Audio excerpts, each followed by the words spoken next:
Do you want to start a business but you don't have capital? Do you believe that you can only start a business if you have a lot of money to invest? Or are you one of those who have the capital to invest but you're scared to lose your savings? Well, in this video, we'll be talking about the second of the three ways you can start a business right away with almost no capital. And we'll be talking about hack number 2. We started talking about the first hack in our last episode. And now, some of you might have been disappointed about the first hack. Common sense naman, Mami N. And I agree with you. It is common sense, but is it common practice? Meaning, have you done it yourself and proven that it does not work? For those meeting me for the first time, you will know and you will observe that all I teach is common sense. They're not rocket science. They're just really, really very simple. But what I teach is not common practice. Why? Because I only teach based on my own experiences, my own mistakes, and the mistakes of the mentees that I have helped in the last 7 years. I also teach you what I've learned from the thousands of books, the hundreds of seminars that I've attended both here and abroad, plus what I've learned from my former franchisors, Chowking and STI College, and what has worked for me in our own businesses.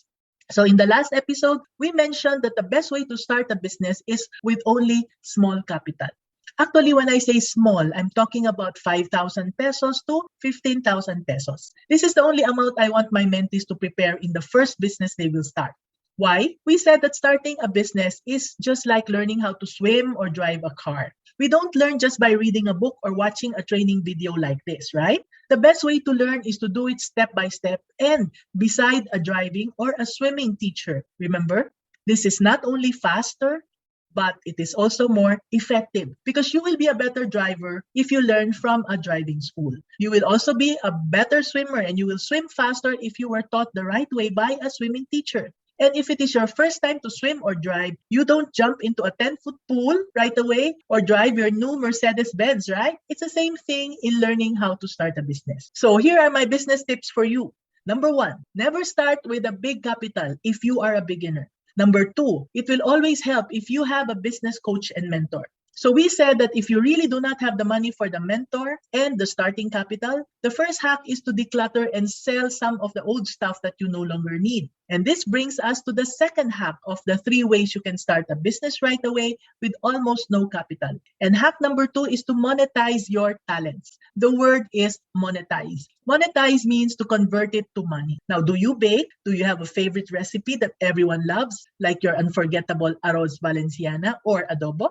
Next time you cook it, take a nice picture of it and sell it at 1.5 to 2 times the price of the ingredients. Post it on Facebook and announce that you are taking orders. Tag some of your friends who used to like it. I'm sure you will get at least 5 orders every time you post. How do I know? That's what my mentees tell me.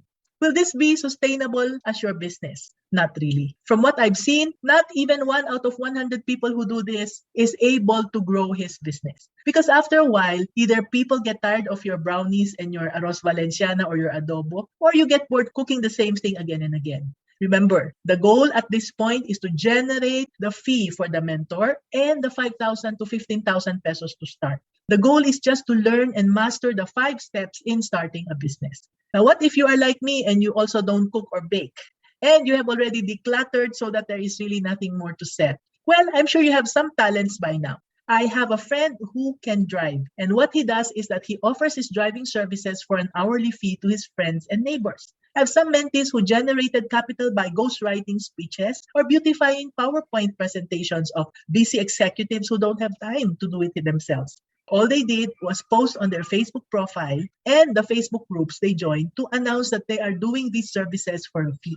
Again, these are temporary hacks for a temporary fundraising project for you. Okay? Once your small business starts, you should be generating enough money to grow your business slowly. And once your business stabilizes, either you will grow so much that capital is no longer an issue, or if you're aggressive, you'll be able to generate capital from investors or lenders. What I want to create with you is a business that can grow and scale to 10 times or 100 times its original size, even when you start small with a small capital.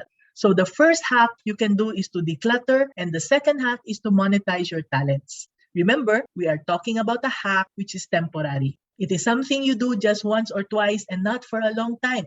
And the goal is to find a small amount of capital that will help you learn the right way to start your business. Till next time, bye!